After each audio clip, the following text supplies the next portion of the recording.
Bonjour et bienvenue dans ce nouvel épisode de l'Appel de la rue. Aujourd'hui, nous allons parler de l'actualité de cette semaine. Trump, il bloque le pays depuis donc le 22 décembre. C'est la plus longue période de l'histoire où donc personne n'est payé, aucun fonctionnaire n'est payé parce que justement tout est bloqué parce que le Congrès et Trump se font un peu la guéguerre pour savoir comment financer son mur à Trump. Qu'est-ce que vous en pensez ? Au risque d'être grossière, je considère Trump comme un salaud. J'estime qu'on n'a pas élevé un mur. La terre appartient à tout le monde. Alors je ne comprends pas, on a versé des larmes hypocrites sur le mur de Berlin, puis maintenant on en fait des nouveaux. Alors un en Israël, c'est le comble, et puis le mur au Mexique. Bon, les démocrates ont bien raison. D'accord. C'est ridicule, mais c'est Trump, on ne pouvait pas s'attendre à autre chose. Et puis il ne lâchera pas, donc je ne sais pas non plus comment ça va se passer là-bas. Je sais qu'il y a 800 000 personnes qui ne vont pas toucher de salaire, à part ça. C'est vrai qu'avant de mettre de l'argent là-dedans, il faudrait peut-être s'occuper des problèmes quelque part plus importants liés à l'éducation, plutôt que de financer ce genre de choses. Donc Carlos Ghosn, vous avez vu, il a été arrêté au Japon pour avoir fraudé pour plus de 100 millions. Qu'est-ce que vous en pensez ? Que c'est une très grosse honte et je pense qu'on soutient ces gens-là parce que nous vivons dans un système d'argent, il n'y a plus que le fric qui compte. Voilà. Évidemment c'est écœurant, mais on peut se demander comment il a pu faire ça sans que personne s'en aperçoive. Je crois qu'il est président de cette société depuis je ne sais combien de dizaines d'années. Ça montre des failles dans la législation. On a l'impression que n'importe qui peut faire n'importe quoi. Après... J'aurais peut-être fait pire si j'étais à sa place, alors je ne sais pas. D'accord. Je me permets, je ne sais pas, franchement. Écoutez, pour l'instant, l'enquête n'est pas finie, alors tout suspect est présumé innocent. Pas au Japon, c'est bien pour ça qu'il est toujours en prison. Oui, bon, pour moi, Carlos Ghosn, ça a toujours été un prédateur, alors ça lui fera les pieds de passer quelques jours, quelques temps à l'ombre au moins, et il mesurera le sort qu'il inflige à ses salariés. Et c'est bien fait pour lui. Mais bon, qui cherche trouve, moi on m'a appris comme ça. Je pense que c'est choquant, pour moi ça me choque. Voilà, être à ce niveau et en arriver là, donc moi je suis pas, choquée par ce qui lui arrive, non. Édouard Philippe, il a dit qu'il devrait arrêter donc les initiateurs des manifestations illégales.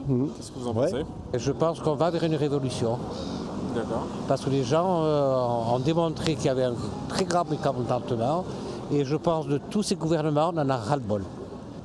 Arrêter les initiateurs, je pense que ça serait une mauvaise chose parce que ça ne ferait que renforcer le mécontentement. Je pense que ça serait une bêtise. Je trouvais le mouvement sympathique au début, comme beaucoup de gens, et maintenant je le trouve moins sympathique, c'est évident. Mais bon, Comme les casseurs ? Comme les casseurs, mais je vais vous dire, ça fait 20 ou 30 ans qu'à chaque fois qu'il y a une manifestation, même organisée par un syndicat, il y a des casseurs derrière et ça se termine toujours de la même façon. Autant que je sache, au jour de l'an, il y a toujours 5, 600, 700 voitures de brûlées. Et c'est pas les gilets jaunes, c'est comme ça. Bon, c'est l'état de la France qui est comme ça. Bon, voilà. Je dis que les gilets jaunes ont raison de continuer et je suis tout à fait solidaire avec eux. Absolument. Et puis c'est pas comme ça qu'il arrêtera le processus. On n'a pas le droit d'interdire aux gens de manifester. Moi je comprends qu'ils ne se manifestent pas, qu'ils ne déclarent pas en préfecture, oui. Ouais, parce que sinon ça va leur retomber dessus.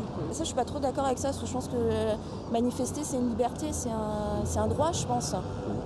Je trouve qu'à l'heure actuelle, penser comme ça, c'est être un peu despotique.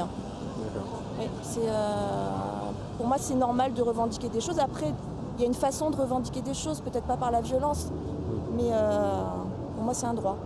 Et dernière petite question. Ouais.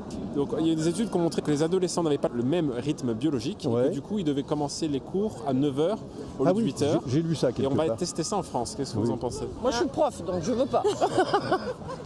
Pourquoi ? Parce que 8 heures, ils sont calmes, les élèves. Parce qu'ils sont fatigués, c'est bien le problème, justement. Non, j'en sais rien. Non, normalement, si les parents ont fait ce qu'il fallait, ils ont bien dormi, ils sont reposés. Donc ils sont aptes à faire les cours. Parce que très honnêtement, les heures du matin sont des heures productives, les heures de l'après-midi, ça sert à rien.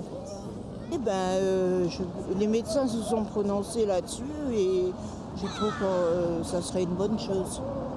peut leur simplifier la vie quand même. La vie, c'est pas ça. Hein.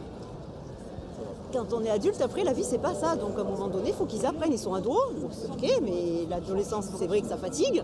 Mais d'un autre côté, ça leur apprend aussi à devenir adultes. Donc, si on leur facilite trop la vie, à un moment donné, ça va faire des gens après qui vont pas aller bosser. Enfin, je sais pas. Donc, non. Oui, non, moi je suis pas bien. pour du tout. Mais je pense que c'est très bien parce que 8 heures c'est un peu tôt. Moi qui ai une petite fille qui a 10 ans et c'est vrai qu'elle est très fatiguée. Hein. Ouais. Je pense que c'est une bonne solution. Après il y aurait d'autres choses à mettre en place je pense. Comme par exemple peut-être, comme au Canada, le sport l'après-midi ou des choses comme ça, arrêter tout ce qui est intellectuel l'après-midi. Mais je trouve que commencer l'école à 9h c'est pas mal. Merci d'avoir regardé cette vidéo. N'hésitez pas à vous abonner, à appuyer sur la cloche et à suivre nos prochaines vidéos.